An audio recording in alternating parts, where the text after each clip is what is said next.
Their names were erased, their voices silenced, their bodies sold for Arab silver. And the women who built Viking wealth with their suffering deserve a truth that movies have never been brave enough to show. The business of human cargo. The popular image of Viking raids depicts chaotic violence, warriors seeking glory and plunder in dramatic battles. But this romanticized vision that fills our movies and television screens conceals a far more calculated and disturbing reality that Hollywood has never dared to show. Viking raids were not spontaneous outbursts of aggression, but carefully planned business ventures designed to generate maximum profit. And the most profitable commodity they sought was not gold or silver, but human beings whose bodies could be exploited, traded, and sold across a vast commercial network. A raiding expedition required substantial investment from the outset. As a local chieftain or a group of partners known as Felagor would pool their resources to build or outfit a longship capable of crossing treacherous waters. And every investor expected a return on their contribution in the form of portable, valuable cargo.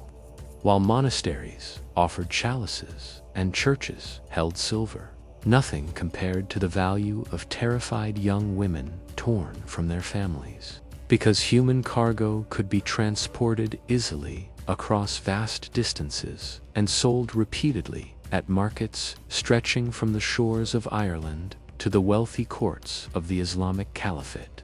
This was not an occasional byproduct of warfare or an unfortunate side effect of territorial expansion, but rather the primary objective that drove countless expeditions across the North Sea and into the lives of women who would never see their homes again. The Norse economy of the 8th through 11th centuries was powerfully fueled by an organized and systematic trade in human beings, particularly women and children. And understanding this fundamental truth reveals a darkness behind the Viking legend that popular media has consistently sanitized, romanticized, or simply refused to acknowledge. The business of human cargo. The popular image of Viking raids depicts chaotic violence, warriors seeking glory and plunder in dramatic battles. But this romanticized vision that fills our movies and television screens conceals a far more calculated and disturbing reality that Hollywood has never dared to show. Viking raids were not spontaneous outbursts of aggression, but carefully planned business ventures designed to generate maximum profit. And the most profitable commodity they sought was not gold or silver, but human beings whose bodies could be exploited, traded, and sold across a vast commercial network. A raiding expedition required substantial investment from the outset. As a local chieftain or a group of partners known as Felagor would pool their resources to build or outfit a longship capable of crossing treacherous waters. And every investor expected a return on their contribution in the form of portable, valuable cargo. While monasteries offered chalices and churches held silver, nothing compared to the value of terrified young women torn from their families. Because human cargo could be transported easily across vast distances and sold repeatedly at markets stretching from the shores of Ireland to the wealthy courts of the Islamic Caliphate. This was not an occasional byproduct of warfare or an unfortunate side effect of territorial expansion, but rather the primary objective that drove countless expeditions across the North Sea and into the lives of women who would never see their homes again. The Norse economy of the 8th through 11th centuries was powerfully fueled by an organized and systematic trade in human beings, particularly women and children. And understanding this fundamental truth reveals a darkness behind the Viking legend that popular media has consistently sanitized, romanticized, or simply refused to acknowledge. From person to property, the moment a woman was seized during a Viking raid marked the beginning of a systematic process designed to strip away every element of her former identity and reduce her to the status of an object. A transformation so complete and so deliberately cruel that nothing in modern cinema has ever attempted to depict its full psychological horror.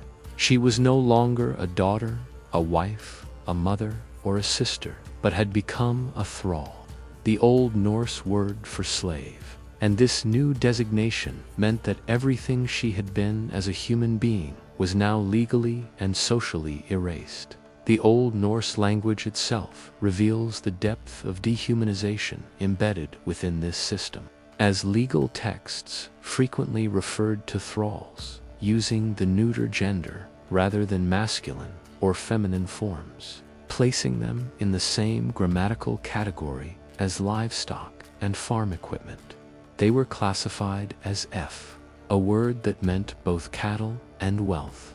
And this linguistic choice reflected a society that genuinely viewed enslaved human beings as property rather than people deserving of any rights, dignity, or protection whatsoever. Norse law codes made this status brutally explicit in their provisions regarding the treatment of thralls and their complete absence of legal standing. According to the Icelandic legal code known as the GRGs, a thrall's testimony was completely inadmissible in court, regardless of what crimes she might have witnessed or suffered. She could not own property of any meaningful value. She could not enter into legally recognized marriage, and any children she bore inherited her enslaved status automatically, condemning generation after generation to the same existence of exploitation. A free woman's life was protected by an elaborate system of fines, compensation, and honor-based retribution. But the life of a thrall was protected by nothing whatsoever, and a master could beat, rape, or kill his human property without facing any legal consequences at all.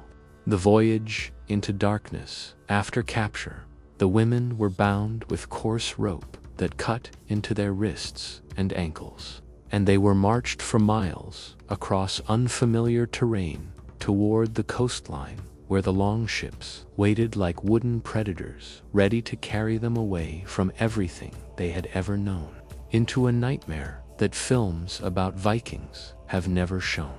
This forced march was merely the beginning of an ordeal that would test the absolute limits of human endurance.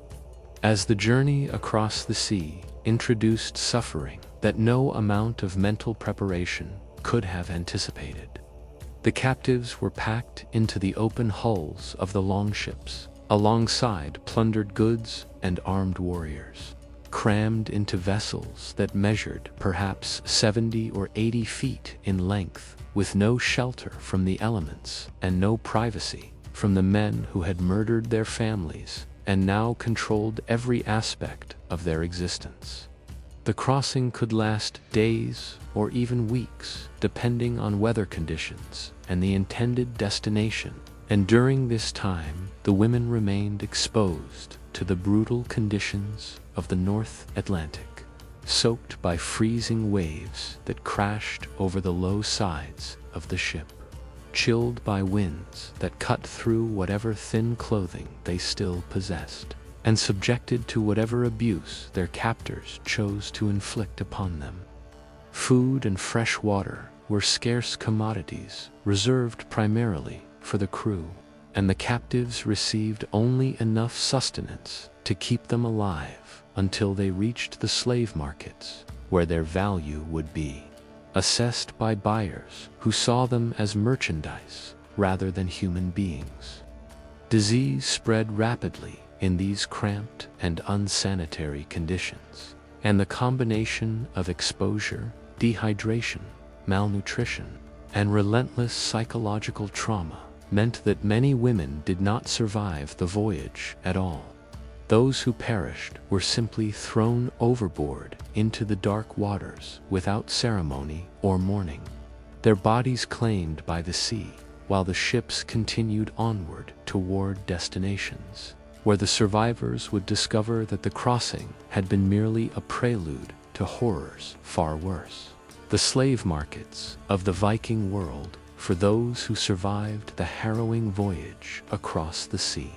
The destination was often a marketplace where human beings were displayed, inspected, and sold like livestock. And the Vikings had established a sophisticated network of trading hubs specifically designed for this dehumanizing commerce.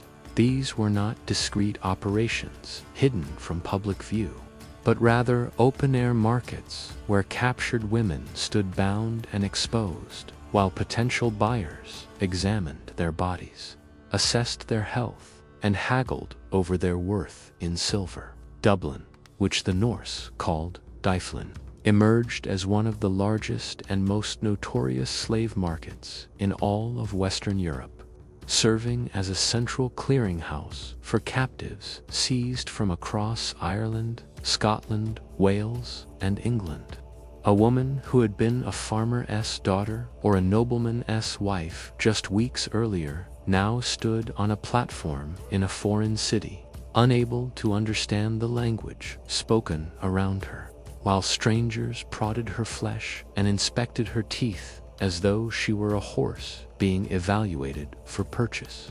From Dublin, captives could be sold to Norse settlers establishing themselves throughout Ireland, shipped across the Irish Sea to Viking communities in Britain, transported back to the Scandinavian homelands, or sent to the newly colonized territories of Iceland and the Faroe Islands, where labor was desperately needed. The network extended far beyond the western reaches of the Viking world, as major trading centers also flourished at Hiddeby, on the border between modern Denmark and Germany, and at Birka, on an island in Lake Mälaren in Sweden. These eastern-facing ports connected the Norse trading system to an even larger commercial network stretching across the rivers of Russia and Ukraine, where the degradations awaiting captive women would grow even more severe and systematic in ways that no popular depiction of the Viking Age has ever dared to portray. The eastern trade routes for a woman captured during a raid on the Irish coast. The nightmare of enslavement grew exponentially worse if she found herself sold to a trader, heading east rather than remaining in the familiar territories of the British Isles or Scandinavia.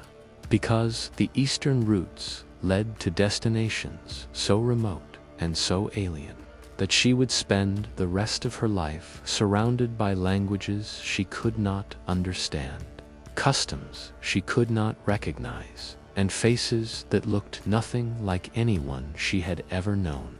The Vikings had pioneered trading networks that stretched thousands of miles from Dublin to Constantinople and Baghdad, and a captive sold into this system faced a journey that stripped away not only her freedom but her entire world. The Norsemen, known as the Russ, navigated the river systems of what is now Russia and Ukraine, dragging their ships overland between waterways and forcing their human cargo to march alongside them through forests and steppes, where escape meant certain death from exposure, starvation, or the wolves that howled in the darkness beyond the campfires. The 10th century Persian geographer Ibn Rusta described watching Rus traders arrive at eastern markets with coffles of Slavic captives, women and children roped together like animals being driven to slaughter, their bodies weakened by months of travel and their spirits crushed by the growing realization that no rescue would ever come.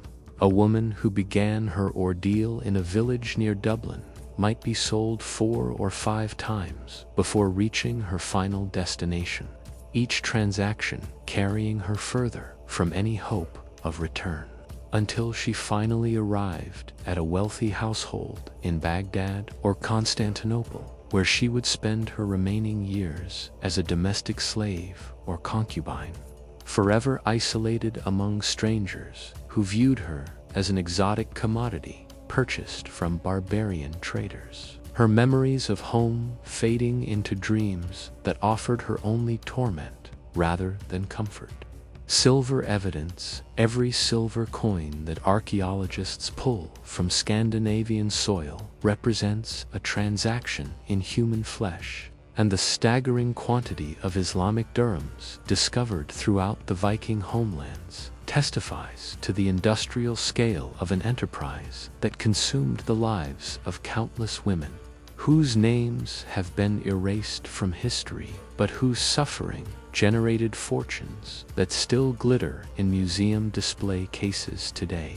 The Swedish island of Gotland alone has yielded more Arabic silver than has been found in the entire Islamic world outside the Middle East.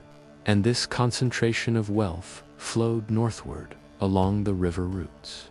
In exchange for one primary commodity that the caliphate desperately wanted: enslaved human beings, particularly women, valued for domestic labor and sexual exploitation.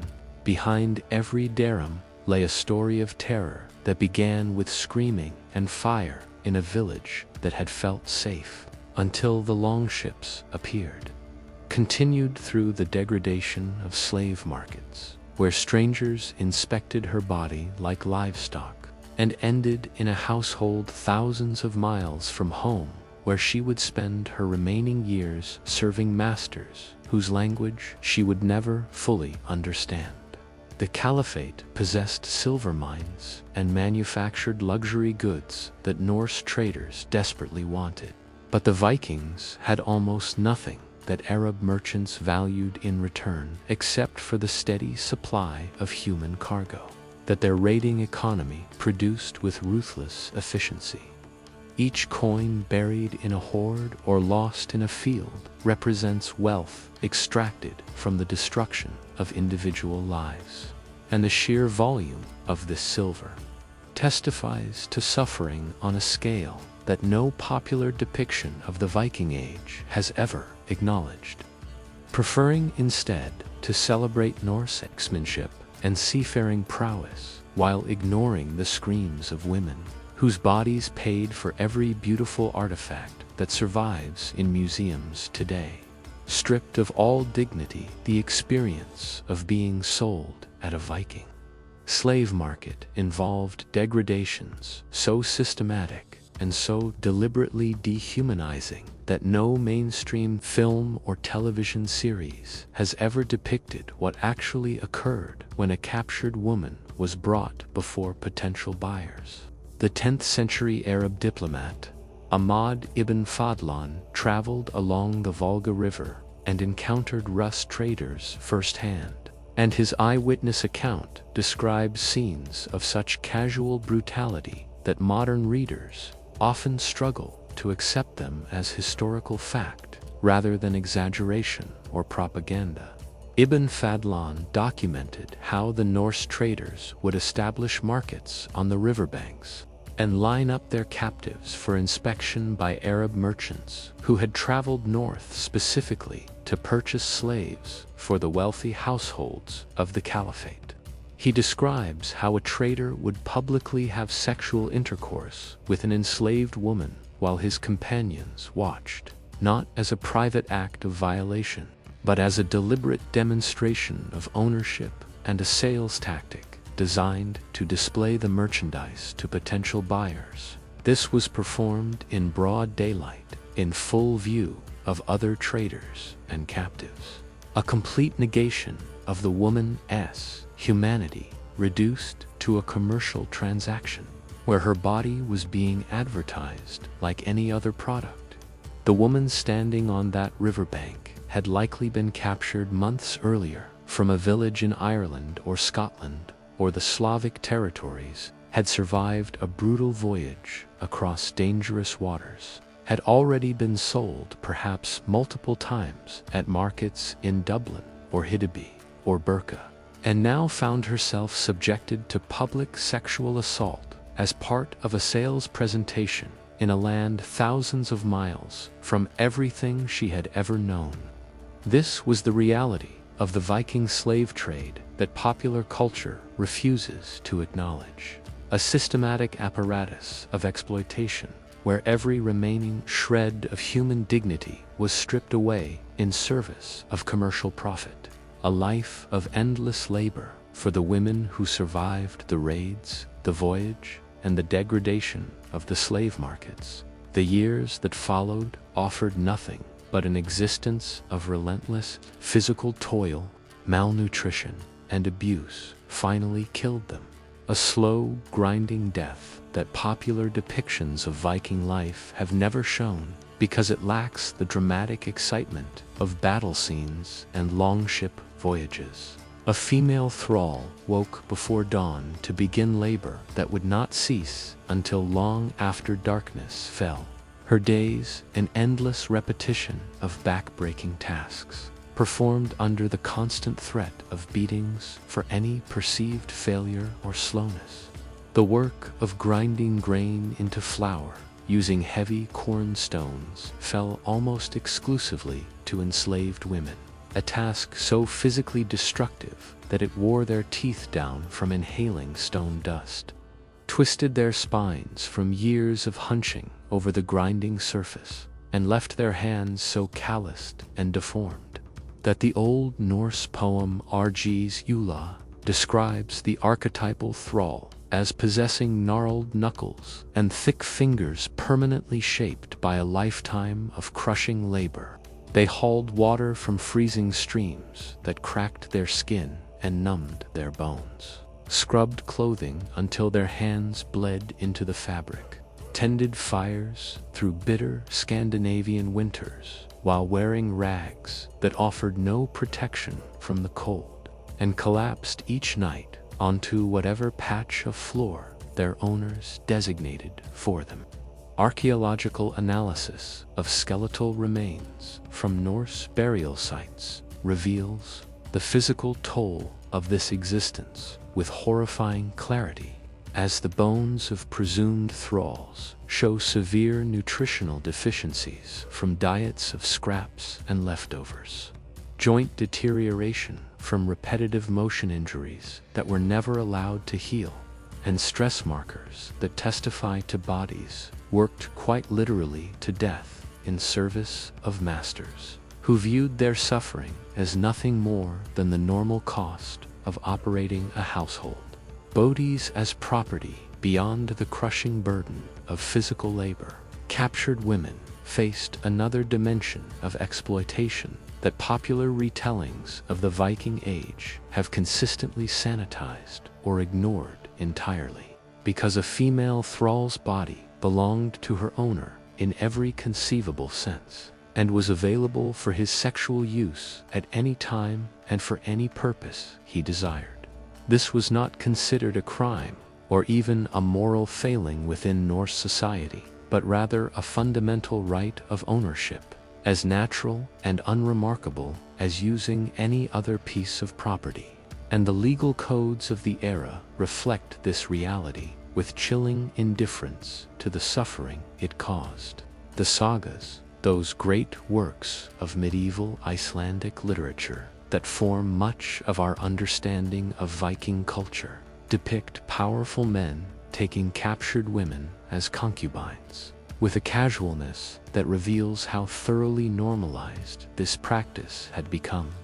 These women were known as frilla in Old Norse, and their position within the household occupied a recognized, if unofficial, domestic arrangement, where they served their master's sexual desires while simultaneously performing the labor expected of any thrall. The Laxdæla saga tells the story of Melkorka, an Irish princess captured during a Viking raid who had her tongue supposedly cut out to prevent her from revealing her noble origins. and who was purchased at a Norwegian market by an Icelandic chieftain named Höskuldur Dalakarlsson to serve as his concubine despite the presence of his legitimate wife. The children born from these forced unions occupied a precarious position within Norse society, classified as frilliaborn or concubine children whose legal standing remained inferior to legitimate heirs born of free wives.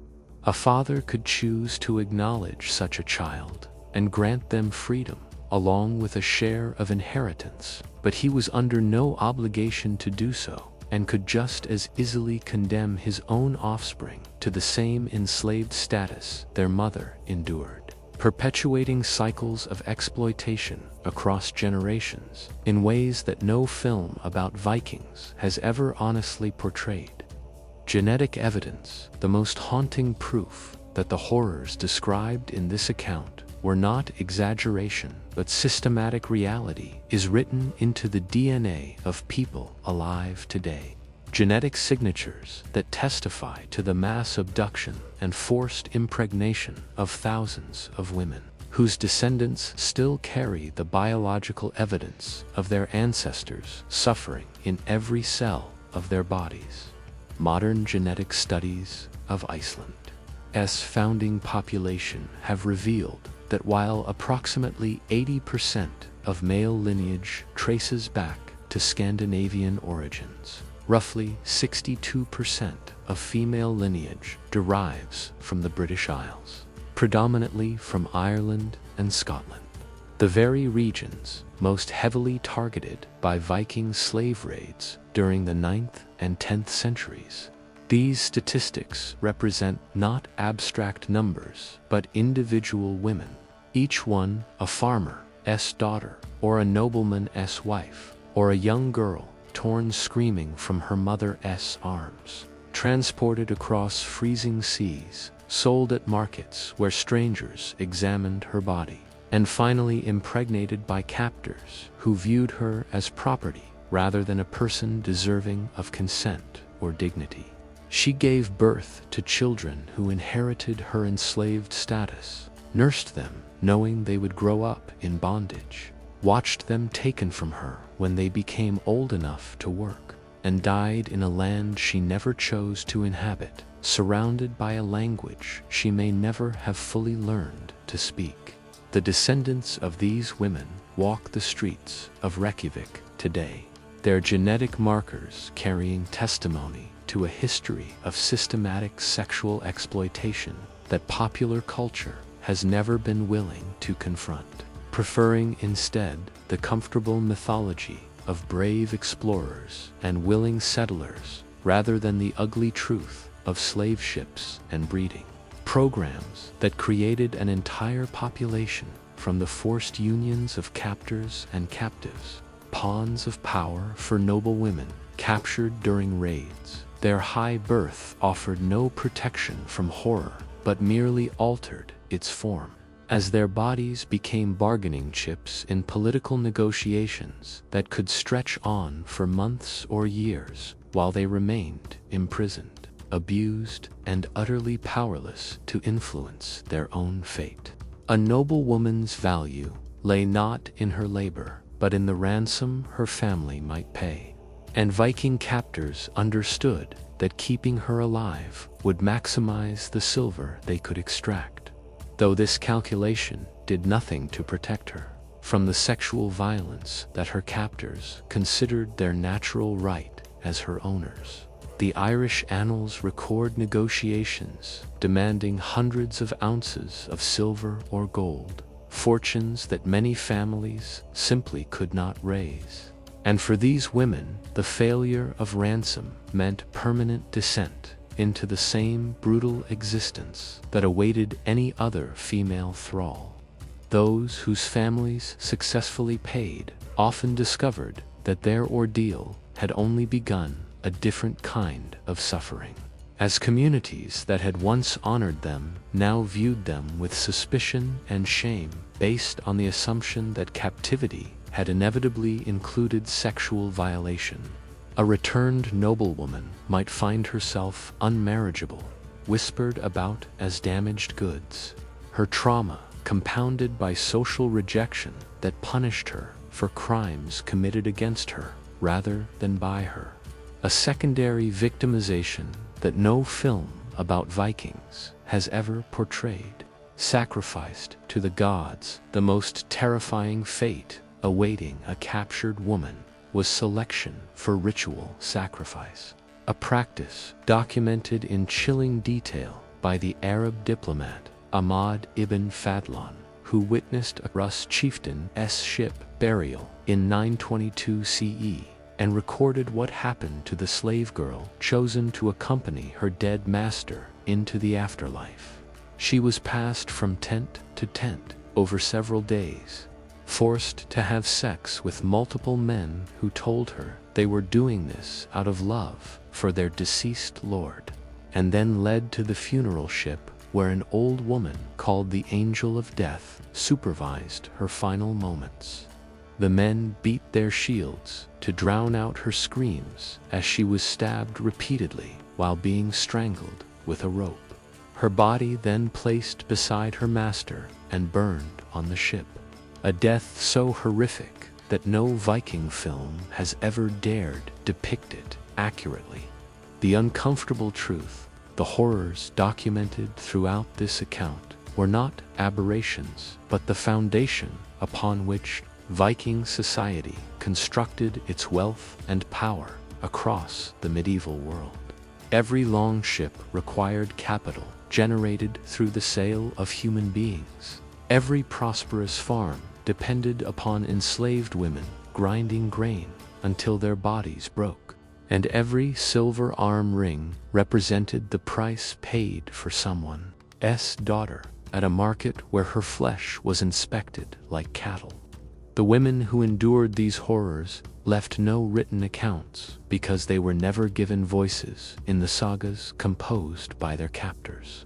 We know them only through genetic signatures, Arabic, silver, and bones, showing lives consumed by labor and deprivation. They deserve to be remembered as victims of systematic cruelty that popular culture has never honestly portrayed until now.